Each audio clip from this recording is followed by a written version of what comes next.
The galactic Concord remembered peace as a delicate thing, like spun glass held together by treaties, fear, and the faint hope that civilizations could learn from their mistakes.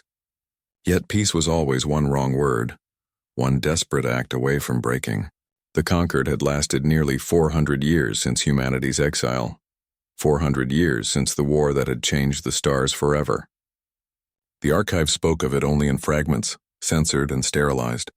Most believed the stories exaggerated, the idea of humans as monsters of war dismissed as myth. But myths have a way of becoming real when the galaxy grows complacent. When the Threx Dominion invaded the border systems of the Concord, their fleets burned through planets with precision and cruelty. They didn't fight for conquest, only dominance, to remind the galaxy who ruled the void. Entire colonies fell within weeks. The Concord Council hesitated, arguing over jurisdiction and ethics while billions cried out. Then, a voice spoke across the council floor, a quiet voice from a small, forgotten world. The delegate wore no ornate uniform, no shining sigil of authority, only a faded jacket with the insignia of a long-dead Earth Defense Force. His name was Captain Aaron Vale. "We have soldiers who can fight," he said simply. The chamber turned cold. The silence that followed was heavy enough to crush. The name of his species was one that few dared to speak aloud. Humanity was banned from warfare, their entire civilization exiled to a quarantined sector beyond the Perseid Gap. The official reason was irreconcilable behavioral divergence. The truth was simpler. They were too dangerous. The Threx campaign grew worse. The Council's fleets faltered. Entire star systems were sterilized. Desperation eroded morality faster than decay. And so, behind closed doors, the Council voted. By a margin of one, humanity's ban was lifted, for one operation only. The transport ship Resolute crossed the gap under cover of darkness. It carried a small detachment of Marines, humans born generations after the exile. They had grown up hearing stories whispered by veterans who had seen what their ancestors did. They trained in silence without sanction, preparing for a war they were forbidden to fight. The ship descended upon the ash world of Mirren 4, where the Threx fleet had gathered its forward command. The alien scouts laughed when they saw the human craft. It was small, outdated, and alone. They had no idea what waited inside. When the Resolute landed, the battlefield fell quiet. The Marines stepped out, helmeted figures moving with calm, deliberate precision. They said nothing. No banners, no rallying cries, only focus. The Threx charged with overwhelming numbers, their plasma cannons spitting fire. The humans didn't retreat. They didn't even flinch. The first volley came from coil rifles, archaic weapons by galactic standards but engineered with human ingenuity. Each shot found a mark, each impact calculated. The Threx advanced until they realized the humans weren't simply fighting. They were adapting. Every move, every strike was measured, improved upon in seconds. The battlefield became an ecosystem of human intent. They fought in silence, communicating with hand signals and glances. One unit drew enemy fire while another maneuvered through cover, dismantling positions piece by piece. The Threx warlords watched their forces crumble and could not understand why. Their technology was superior, their armor impenetrable, their fleets unmatched. Yet the humans turned the terrain itself into a weapon. They used the enemy's own wreckage as cover, converted downed drones into traps, and jammed communications with improvised frequencies. Within hours, the Threx command hub was overrun. Captain Vale watched from orbit, his voice calm over the comms. "They haven't even begun to lose control," he murmured. When the humans reached the Threx central command bunker, they didn't annihilate it. They captured it intact. The commander, a towering reptilian being armored in scales of iridescent steel, demanded to know who they were. A Marine removed his helmet and spoke quietly. "We're the reason you have peace treaties."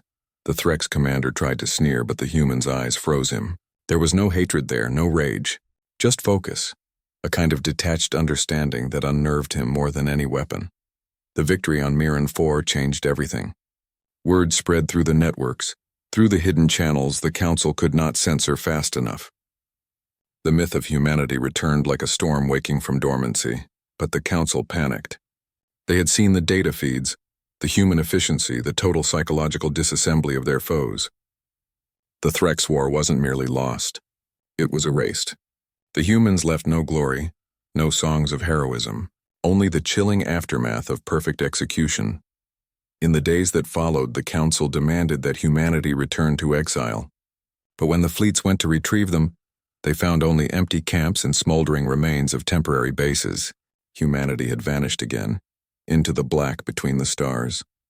A week later, every major military AI across the Conquered received the same encrypted message. It was short, "Don't call us again." At first, some dismissed it as a bluff, yet those who had seen the aftermath of Mirren IV spoke otherwise. The world's surface had been reshaped by human tactics, trenches aligned with orbital trajectories, every crater deliberate, every destroyed structure repurposed as if the planet itself had become an instrument of strategy. The Threx Dominion surrendered within 3 days, not because of defeat but because of terror. They had studied the recordings and found something they couldn't quantify, patterns of behavior so efficient, so coldly creative, that their analysts refused to continue. The Conquered archived the incident as Operation Silent Flame. The details were sealed again, classified under 100 layers of encryption, but fear has a way of leaking through even the most secure systems. The whispers began anew. Children of alien races started to ask what humans were really like. Teachers silenced them. Veterans of the last war drank in silence, remembering the scent of ozone and smoke when the humans arrived. And in the halls of power, the words of Captain Vale lingered like prophecy. When questioned about humanity's motives, Vale had only said, "We were made for peace, but forged in conflict. You can exile a people, but you can't exile what survival taught them." Generations later, the Concord would expand again. The ban on humanity remained, but the shadow of what they had done never faded. Every species that studied warfare used human doctrine as the foundation of training. They never admitted it publicly, but every officer learned it by heart. The doctrine of adaptation, the rule of unyielding, the principle of the line. And somewhere beyond the edge of the charted galaxy, in the silent void of the Perseid Gap, human ships watched. They were smaller now, quieter, scattered among the dark systems where light barely reached. But their communication beacons pulsed with the rhythm of unity, a heartbeat of steel and silence. They didn't see themselves as heroes. They remembered what war had cost them. The exile had been their punishment, but also their salvation. They learned restraint, patience, and the importance of anonymity. To them, the galaxy was a child playing with fire, and they had once been the flame. Still, humanity watched. They studied every conflict, every uprising, every alien armada that threatened to repeat the cycle. And when the galaxy forgot again, when it believed that peace was permanent, they would remember. 1,000 years after Mirren IV, deep in the archives of the Conquered Academy, a student uncovered an old data crystal labeled Restricted Pre-Exile Earth. Inside was footage, grainy, ancient. Soldiers in mud, rain pouring down, eyes hard with purpose. Tanks rolling across shattered cities. Fleets burning in the void. She watched in silence. At the end of the file, a single line appeared in archaic Terran script. Humanity fights not to conquer, but to endure. She didn't understand why it made her tremble. She closed the crystal and hid it away. But that night she dreamed of endless stars and silent ships moving like ghosts through the dark. The galaxy had forgotten why humanity was banned from the battlefield. But the stars remembered. The void never forgot. And when the next great war comes, when the Concord collapses again under its own arrogance, the galaxy will call for help once more, and humanity will answer. Not for vengeance. Not for conquest. But because that is what they do. Because there's a reason humanity was banned from the battlefield, and the galaxy just remembered why.